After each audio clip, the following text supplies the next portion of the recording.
Welcome to Canada's most irreverent talk show. This is the Andrew Lawton Show, brought to you by True North. Coming up, Conservative leader Pierre Poilievre and I talk about the Emergencies Act, Alberta's sovereignty, drug policy, and more. The Andrew Lawton Show starts right now.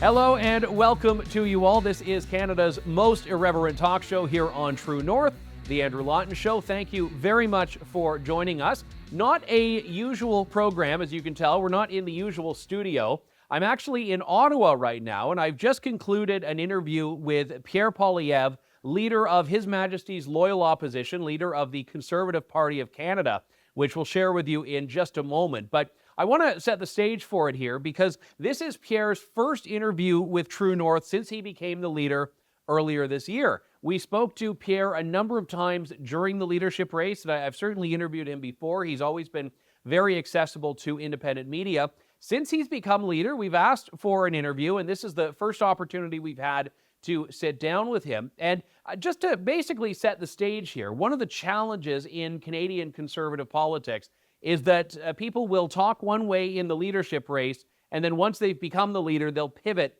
and start talking in a very different way. To Pierre Poilievre's credit, we haven't seen much of a pivot so far. For example, he spoke about defunding the CBC during the leadership race and has continued to talk about defunding the CBC now that he is the leader of the Conservative Party of Canada. But obviously the mainstream media has had a bit of a freakout that they don't believe he is being as accessible to them as they would like. He's only done one official Ottawa Parliamentary Press Gallery press conference since he became the leader, and was basically heckled during that for not doing more questions or something to that effect. So we were very grateful to have the opportunity to sit down with Pierre Poilievre in Ottawa. You're tuned in to the Andrew Lawton Show. Conservative leader Pierre Poilievre, thank you. Thanks for having me. Let's start first off with this discussion, because you faced a fair bit of criticism from some of the Ottawa Parliamentary Press Gallery types for being inaccessible to media. And I know in recent weeks you're sitting down with me, you've spoken to ethnic media, you've been on radio shows, but you've not done the conventional press conference approach to politics. So why is that? Well, first of all, I think that for too long the debate in Canada has been dominated by a very small group of Laurentian elites, mostly in Ottawa, who believe that they should have a kind of monopoly on the political discourse. I don't agree with that. And so I've made a point. I also don't agree with the idea that the press gallery represents all the media in Canada. There's plenty of media that are not part of the press gallery, and I don't believe they should be excluded. So instead, I've talked to multicultural media in Toronto and Vancouver and elsewhere. I've done one-on-one interviews with news outlets like yours, but also talk radio. I've used social media, and I've used the platform in the House of Commons, and I think those combined methods are the best way to communicate directly with Canadians and go around the filter of the mostly liberal press gallery on Parliament Hill. There are some good reporters who are in the press gallery, but for the most part, there is a definite bias in favor of just defending the government and regurgitating its talking points. And I don't need to validate that. And so I'll answer questions from a broad range of media. And in fact, just over the weekend, I was doing a very extensive press conference in Toronto with multicultural outlets from all different kinds of backgrounds. Chinese Canadians, South Asian Canadians, Latinos, people from African descent. They have all their publications, and I wanted to talk with them, and I did for about, must have been there for an hour or so. So you'll see a lot more of that. You'll hear, and there'll be a lot more voices heard under my leadership than there is under Justin Trudeau. Let's talk about that idea of expanding your base, if you will, because, obviously we've seen a fair bit of divisiveness from Justin Trudeau's rhetoric, whether it's been on people against vaccine mandates or I think in general along conservative Canadians. The last election, we saw the PPC rise from, I think 1.9% or something in the 2019 election, almost tripling that. And a lot of those people were conservative voters traditionally who felt very disenfranchised by the Conservative Party. So do you have an active strategy to re-engage those people? Is that part of your approach? Well, I want everybody to join. My leadership campaign brought in all kinds of people who had been voting NDP, working class folks who wanted to take back control of their lives, some of who voted PPC. I had former Liberals show up at my rallies. And so it has to be a big, broad spectrum of everyone who wants to have more freedom through less government, who wants their dollar to go further, who wants freedom of speech on the internet, who believes that that government is servant and not master. All of those people are welcome in our tent, and we're not going to push anyone away. Over the last 7 weeks, we've heard scores of witnesses, hours and hours of testimony before the Public Order Emergency Commission investigating Justin Trudeau's use of the Emergencies Act. Now, I know that the Conservatives and you were against that act, but looking back on this, we're now coming up on 10 months, almost a year since the convoy protests and since the Emergencies Act. Where is your perspective on this now after the commission hearings have commenced? The same place that it was before the protesters even arrived in Ottawa. I was out there, actually out that way. I was on the steps of the John A. Macdonald building across from the Parliament buildings, and they asked me, what do you think about all the terrible people that are coming for this protest? And I said, well,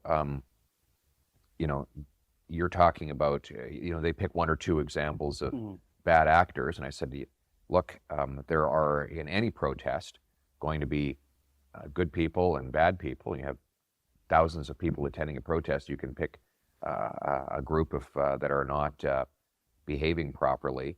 But on the whole, I supported the peaceful and law-abiding protesters who wanted their liberty and livelihoods back, while simultaneously condemning anyone who broke laws, behaved badly, or blockaded critical infrastructure. And that's what I feel today.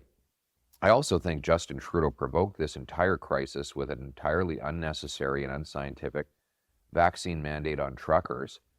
It was imposed as the rest of the world was beginning to lift mandates, and it was imposed on the very people least likely to spread a virus because they're in a truck by themselves all day long. And so I thought this is unfair and unjust. And if he had not done that, there would have been no trucker protest on Parliament Hill. We wouldn't even be having this conversation. And he has, to this date, not provided any scientific evidence that there was a medical reason for doing it. So I think it was part of a deliberate strategy to divide and conquer, one that his own Liberal MP, Joel Lightbound, called out during the convoy protests. And we're dealing with all of these costs, all of this division, all of this distraction because he deliberately provoked it at the outset. Let me return to that comment you gave, which I've heard you say before about condemning lawbreakers and supporting law-abiding peaceful protesters, because one of the big questions about this protest is at what point did it become, in the government's eyes, unlawful? So when you talk about someone like Tamara Lich, for example, is she an example of the one you support who is peaceful and law-abiding, or is she an example of one of the law-breaking ones you condemn? Well, I'm not going to talk about any particular individual because I think she has a case for the courts, and I'll let the courts just determine. Because I haven't studied every single person's conduct over that 2 or 3 week period. I wasn't on the ground surveilling people, so I can't say what people did and what they didn't do. But I can say that from the vast majority of people that I witnessed who participated in it, seemed to be just doing the normal Canadian peaceful protest. Now, again, there were people who behaved badly or blockaded critical infrastructure. I don't support blocking borders or shutting down highways. What about Wellington Street? Is a trucker on Wellington Street a peaceful, law-abiding protester? Well, I think it depends if they're on foot. I think my preference would have been for them to be on foot and to park their trucks off-site. I think that would have been better. And but that said, I think overall the reason we had these protests and all of this disruption was because of an unnecessary and very disruptive vaccine mandate that deprived all of these truckers of their livelihoods, and that's why they felt like they had nowhere to go. You know, it was the middle of February, I think, and cold, and I don't think it was a luxury for them to be sleeping in their trucks. They did it because they had nowhere to go. They had no job to return to because their job required them to seamlessly pass through the border with their goods, and the Prime Minister took away that livelihood from them. And that's why this thing went on for so long. If he had not done that, we wouldn't be having this conversation today. If the commissioner finds that the Emergencies Act was not justified, one of the concerns that's been raised is that Parliament can take it, review it, perhaps propose amendments, but there really isn't a sanction or a penalty attached to the government on that. And Jagmeet Singh, as I understand it, has said that even if that happens, he's going to continue supporting the Liberals. So how are you in a position, if you are at all, to really demand accountability if this was an overreach? Well, I think we need to look at, I've consulted with some legal scholars on ideas to make to protect Canadians against abuses of power under the Emergencies Act, and I think we need to have some review of that, because obviously the Prime Minister used it when it was unnecessary.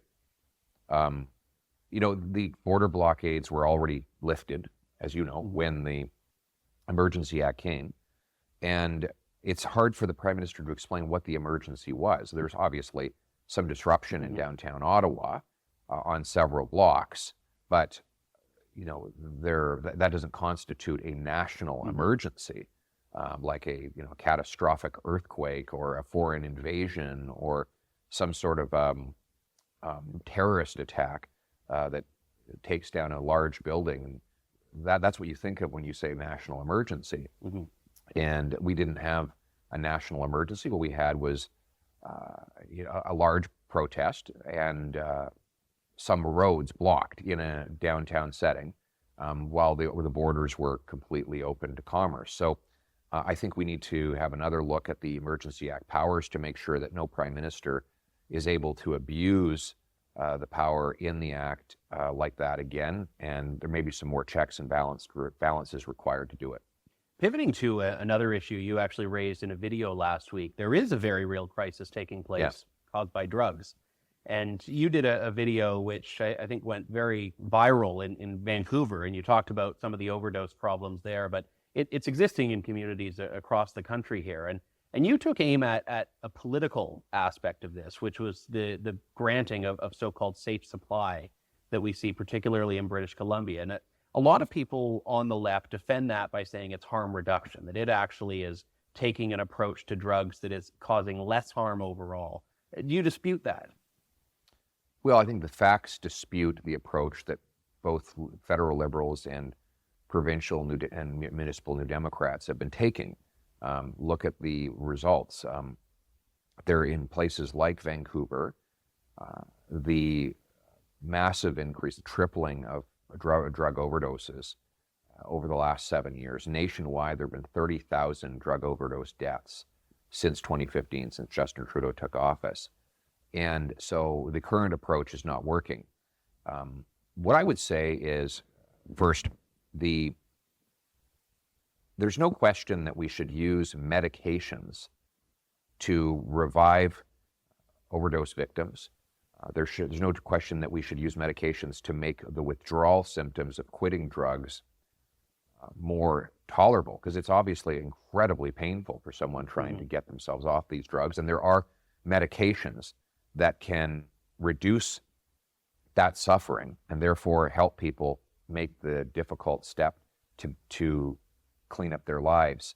But the problem with the current approach is that it just it's harm perpetuation rather than reduction.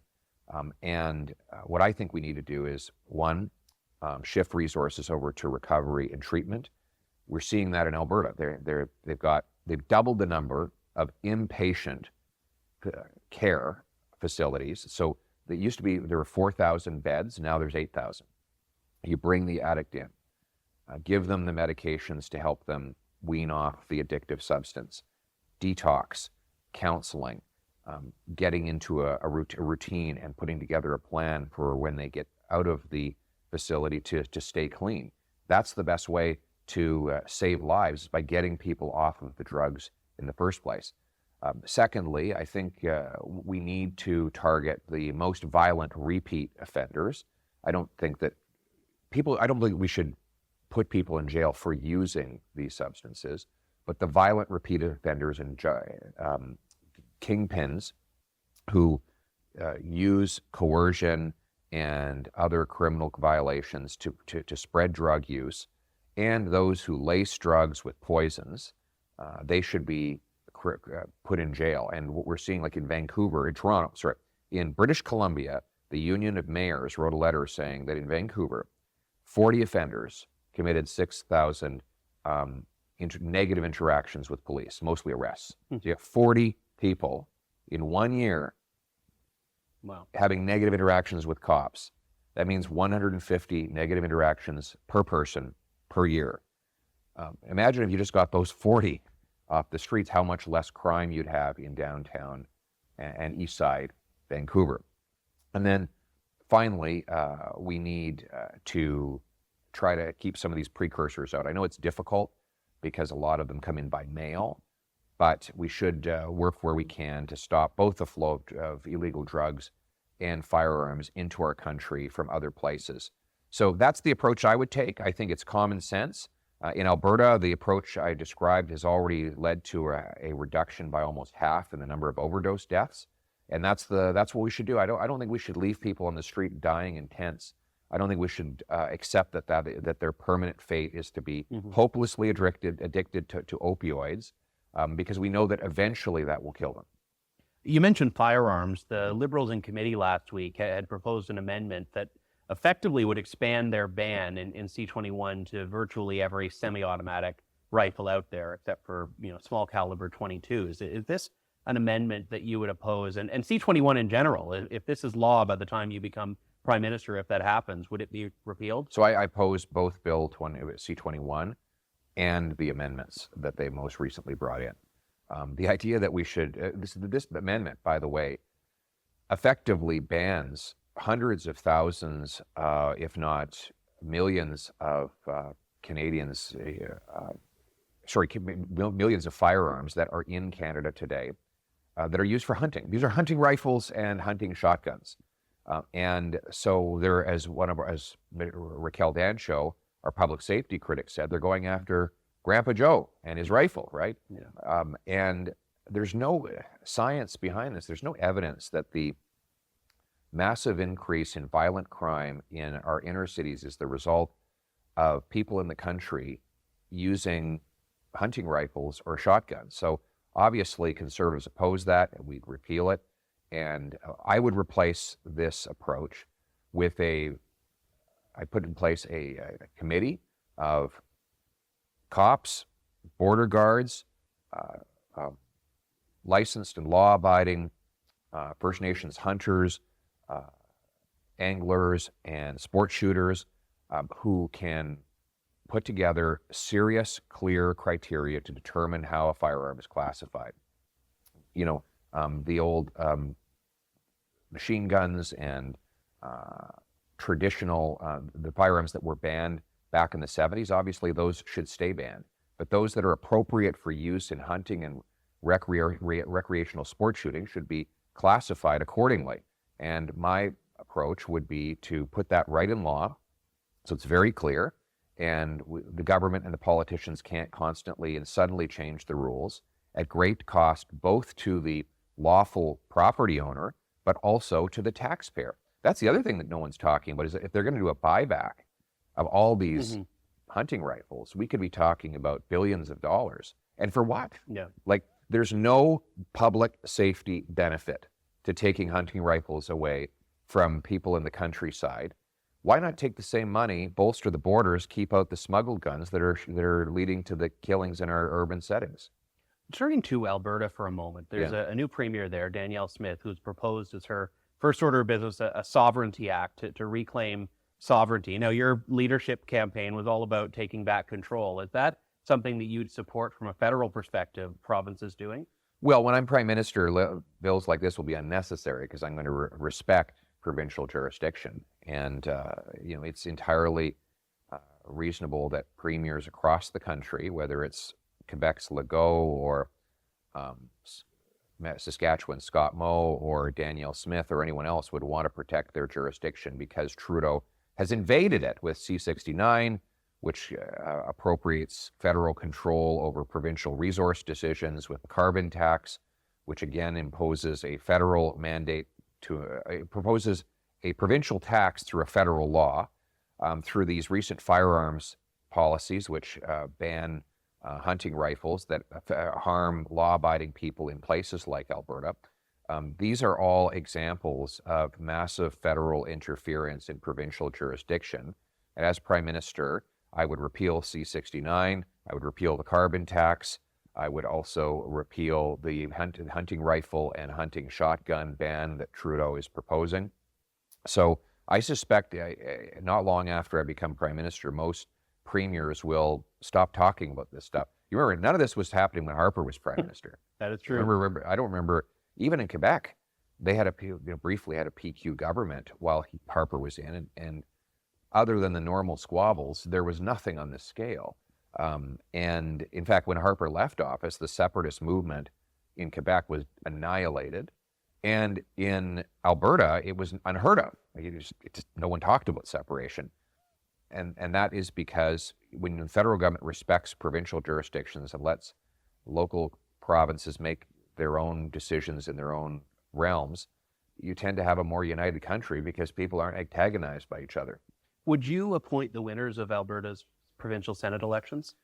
That would be my inclination, although I have to figure out, when I take office, it's 2025, how long it will have been since the election.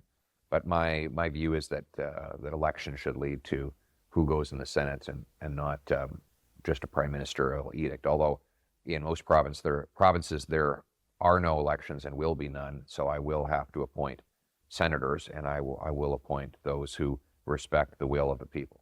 Just as you look forward now, when the last election came around, the Conservatives had this approach that it was an unnecessary election, which struck me as a bit odd because they had also been talking for years about how Justin Trudeau was doing all this stuff that was wrong. What's your approach on an election now? Is it the sooner the better for you? Well, I have to go back to the serenity prayer because at the end of the day, I can't choose the election timing. It's up to the majority in the House. And right now, that majority is the Trudeau-Singh coalition. And those two have coalesced to stay in office until 2025. My view is we have voted non-confidence in the government by opposing its budgets, by opposing its spending, and by saying the government is on the wrong track. But at the end of the day, it will be up to Jagmeet Singh to decide how long he wants to perpetuate an inflationist government that has contributed to doubling housing prices, 41-year highs in inflation, major tax increases on home heating, gas, and groceries, and countless other attacks on working-class people. If the NDP wants to continue to support that, then we will hold them accountable for their decision at election time. If there were an election in the coming months, would you be unhappy with it? I'll ask it that way. Well, we'll take it whenever it comes. Pierre Poilievre, thank you. Thank you very much. Good to be with you. Thanks for listening to The Andrew Lawton Show. Support the program by donating to True North at www.tnc.news.